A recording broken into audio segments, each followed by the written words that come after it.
के करबला मैदान में भारत जोड़ो सम्मेलन होने जा रहा है, जिसमें आदरणीय एआईसीसी माइनॉरिटी डिपार्टमेंट के राष्ट्रीय चेयरमैन इमरान प्रताप गढ़ी जी, जो राज्यसभा के सांसद भी हैं, मुख्य अतिथि के रूप में वो आ रहे हैं। पूरी कांग्रेस पार्टी में आम आवाम में एक उत्साह है। उत्साह इसलिए है कि लोगों ने भारत जोड़ो यात्रा को कन्याकुमारी से कश्मीर तक चलते हुए हम लोगों को, हमारे नेता राहुल गांधी जी को और तमाम कांग्रेसियों को देखा था। सोशल मीडिया और आप तमाम बंधुओं ने जो वीडियोस दिखाया था, उससे उसी कड़ी को आगे बढ़ाते हुए पूरे हिंदुस्तान में एआईसीसी माइनॉरिटी डिपार्टमेंट ने सोचा है कि भारत जोड़ो सम्मेलन करें।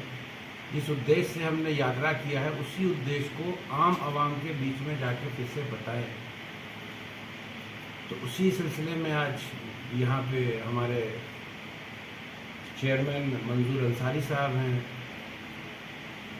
झारखंड के वर्किंग प्रेसिडेंट शहजादा अनवर साहब हैं, और ये जनरल सेक्रेटरी हैं प्रदेश के सराफिल साहब, जिनको इस यात्रा में पीसीसी की तरफ से भी कोऑर्डिनेटर बनाया हुआ है, और तमाम मुख्य लोग खालिद साहब, सफदर साहब, संतोष जी, सबीर साहब, ये तमाम लोग बैठे हैं और मेहनत कर रहे हैं। और मुझे लगता है कि ये जो सम्मेलन है वो ऐतिहासिक होगा और जनता के बीच में एक अच्छा मैसेज जाएगा।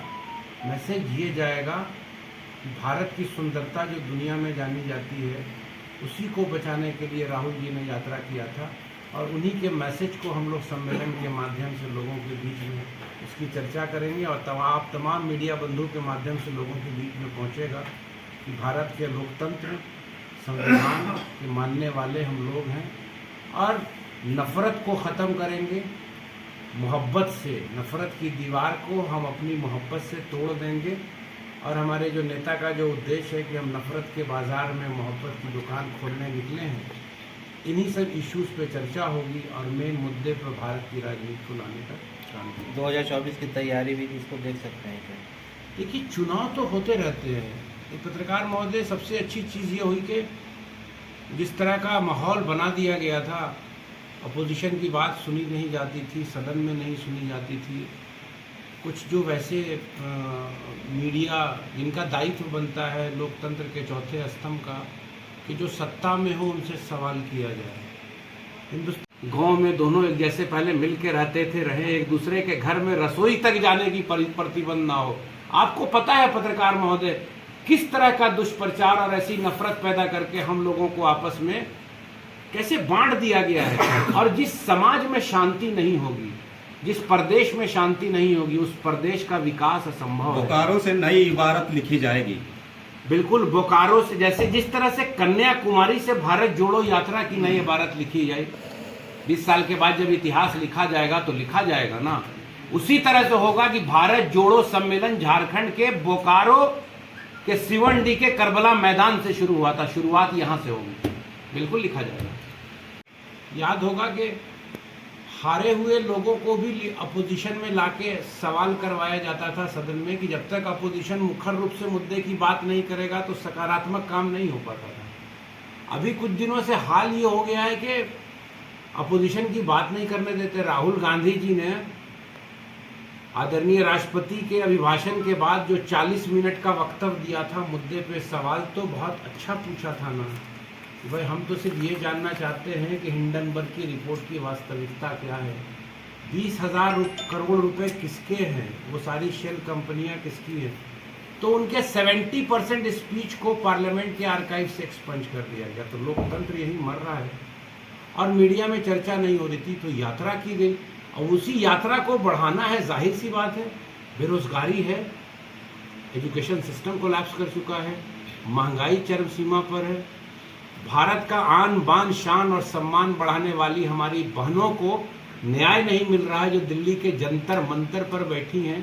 तो जब मुल्क यहाँ पहुँच गया, किसान परेशान, नौजवान परेशान, गरीब परेशान, समाज का हर वर्ग परेशान, और जो मिजाज है हुक्मरान का वो अपने हिसाब से काम कर रहे हैं, तो अपोजिशन का दायित्व बनता है कि हम हिंदुस्तान को सुंदर बनाएं, इसके संविधान की रक्षा करें, लोकतंत्र को बचाएं और संविधान के अंतिम पैदान पर बैठे हुए लोगों को न्याय दिलवाएं।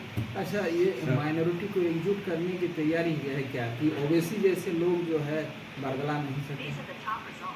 देखिए, माइनॉरिटी डिपार्टमेंट जो आईसीसी का है, इसमें माइनॉरिटी डिपार्टमेंट में मेजॉरिटी मुसलमान है, उसमें सिख कम्युनिटी भी आते हैं, उसमें जैन भी आते हैं, उसमें क्रिश्चियंस भी आते हैं, उसमें बौद्ध भी आते हैं, उसमें पारसी भी आते हैं।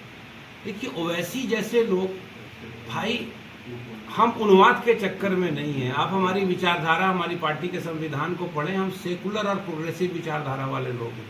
हम समाज के हर वर्ग के लोगों को बराबर उनका अधिकार देने का प्रयास करते हैं। और जो सच्चे लोग हैं समाज के, जिन्होंने वास्तविकता में इतिहास पढ़ा है कि 47 में मुल्क की हालत क्या थी, और वो विजनरी लीडरशिप थी पंडित नेहरू की, जिन्होंने मौलाना आज़ाद को भी साथ लिया, सरदार वल्लभ भाई पटेल को भी साथ लिया, और तमाम लोगों ने मिलकर मुल्क को कहां से कहां पहुंचाया। और आज पत्रकार महोदय, वास्तविकता ये है, मुल्क की संपत्ति को अपने प्राइवेट उद्योगपतियों के हाथ, हम जैसे टैक्स पेयर का पैसा जो बैंक में जमा है, या LIC का कितना हजार करोड़ का नुकसान हुआ, उस पैसे से उनको तो मुल्क आर्थिक गुलामी की तरफ भी जा रहा है। भारतवर्ष के एक एक नागरिक को सोचना होगा कि हमको इस मुल्क से प्रेम है, यहाँ के संविधान से प्रेम है, यहाँ के सुंदर लोकतंत्र को बचाना है, हमारे फ्रीडम ऑफ एक्सप्रेशन को बचाना है। तो इसी की है ओवैसी जैसे लोग, या हम किसी पे कटाक्ष नहीं करते हैं।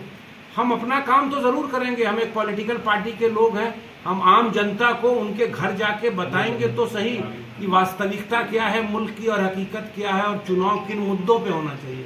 बस यही प्रयास है। ओवैसी जो है मुसलमानों के लिए कितने खतरनाक हैं आज की परिस्थिति में, बताइए।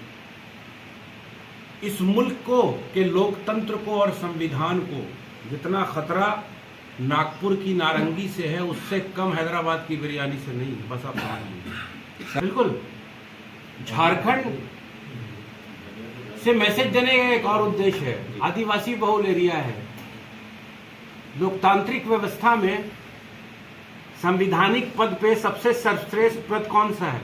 राष्ट्रपति का। मुल्क के नए संसद का उद्घाटन हो रहा है, संसद भवन का,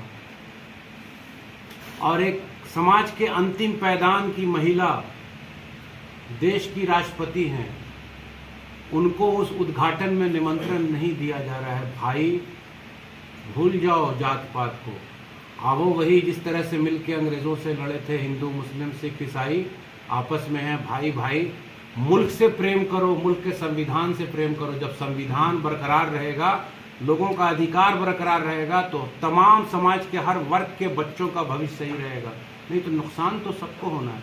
तो कांग्रेस बेसिकली, कांग्रेस की जो विचारधारा है, उसी विचारधारा से इस मुल्क का निर्माण हुआ है।